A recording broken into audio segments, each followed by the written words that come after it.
She said they're working very hard on it, you know, their committees, and, you know, there's going to be some strides made this year, and, you know, things are looking up.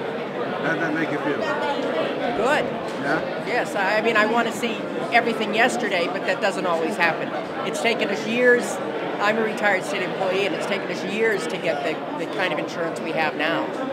And we went without raises to get it. So it's not going to be easy getting universal health care for everyone, but everyone should have it. So why did you come here today?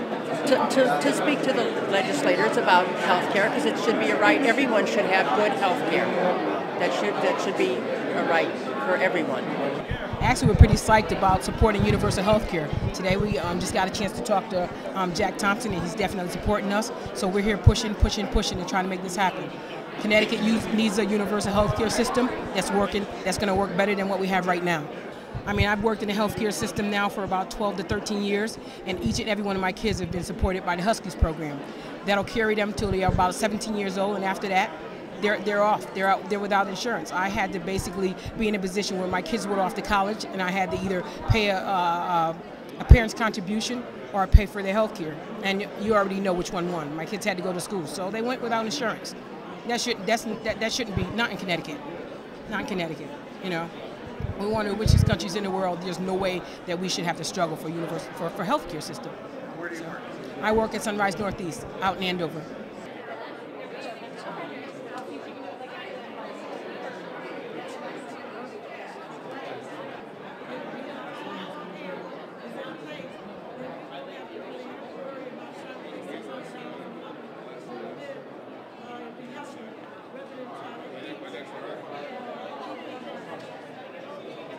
As you know, you saw me just speaking with Representative Peggy Sears, and I did come and I'm here personally and with everyone else for our universal health care. Now, where she stands on that, she gave me an undecided, and her decidedness is because of the price tag. And she's saying that though we may be spending she doesn't really believe it's the 22 million versus 18 that could be put out. And so my question to her is, well, what am I going to do, or what are we going to do when we get to a point, some of us at a point where we can handle this right now, but in a few years, our contract as retirees for the state is going to be canceled, or possibly canceled, or we're going to have to go for a new contract. So what am I supposed to do then? She says, well, Medicare is out there. Medicare, is it working? Well, tell me now, what am I supposed to do if Medicare can't handle me? Am I supposed to choose between $600 worth of medical bills, et cetera, opposed to eating and keeping my house warm? And according to her, she's still undecided. But I did ask her about a few other things that we're here for: clean contracting, resolving the child care crisis, service for children and adults with autism. These were all yes, along with investing in our school program paraprofessionals. Basically, that's it. She was not opposed, but undecided on just the universal health care, which we know is something that we must have. We've got to have it if we are to continue to exist and everyone gets proper Medicare. Why did I come today? Because, as I stated, I am a state retired employee belonging with the CSEA union. And I believe it's 2017, our contract is coming due.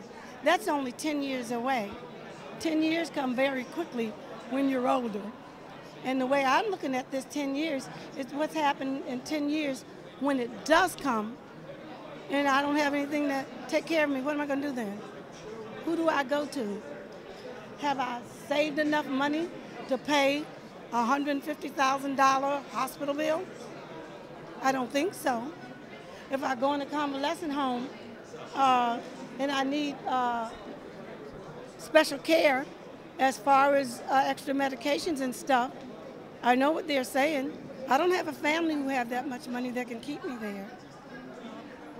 So I'm here today to get universal health care, not for just myself, but I believe that every single person is a person and that they need medical assistance regardless of how young they may be, how old they may be, and it's from my heart that God is saying this is something that needs to be done, not just for one person, yourself, but for everyone. Universal health care is an everything for everybody, everywhere, regardless of race, creed, of color, and we need this assistance. Universal health care, fair insurance for everyone. That's the big thing. I have a decent plan, but 4 or 5 years ago I was paying $20. I'm paying $80 now, which seems to be nothing, but the prices is going up monthly, you know? It's just every day. We need affordable health care for everyone. It's not just for me, it's for, and I've been telling my daughter since she was 8 years old, you have until you're 25 years old because you have to have decent insurance. So with this, it's a way for her to get there and not stressed. Every time we negotiate, the health insurance issue comes up and it takes away from me gaining money because it all has to go towards my health insurance plan. And it's a killer. Yep. I am waiting to talk. I've talked to Senator Harris, Senator Ken Green, I've talked to Eric Coleman, and I'm waiting for Representative McCormick, Doug McCormick now. Senator Harris was a little wishy-washy, but he was, you know, he was like, he's for the plan, but you have to think about it a little bit more. He has to read and get more in detail. Senator Green was very good. He was like, yes, it wasn't, you know. He's an old friend too. I remember watching him play baseball back in the day. Representative McCory, I haven't talked to yet. Senator Coleman, he said he's on the plan. He's on the plan, so. I came here in support of universal health care, so that's why I'm here today. Yes, it is. I'm excited. I'm excited to be here. Oh, I'm going to continue to do it. Where is it? Your Mark Liberty around.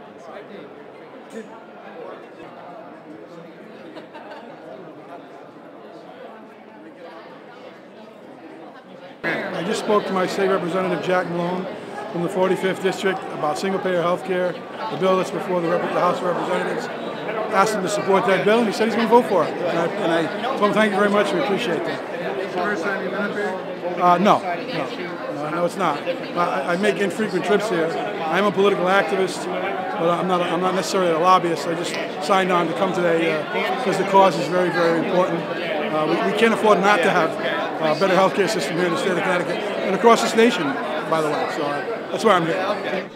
Yes, I'm interested in down here for the universal health plan because I work for Oak Hill School too and been there for 20 some odd years, almost 25 years now, and that every time, like one of the ones was saying, every time we have go through negotiation, that's the first issue that comes about, health plan.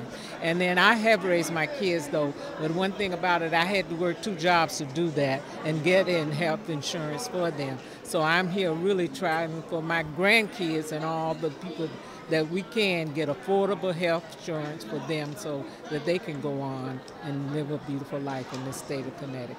They don't have to leave here. Who have you talked to today? I've just finished speaking with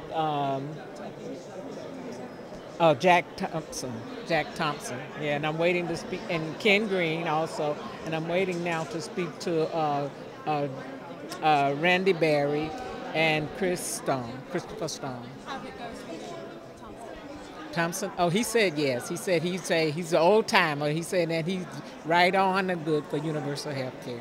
He was right, so he said yes, and Ken Green said yes too.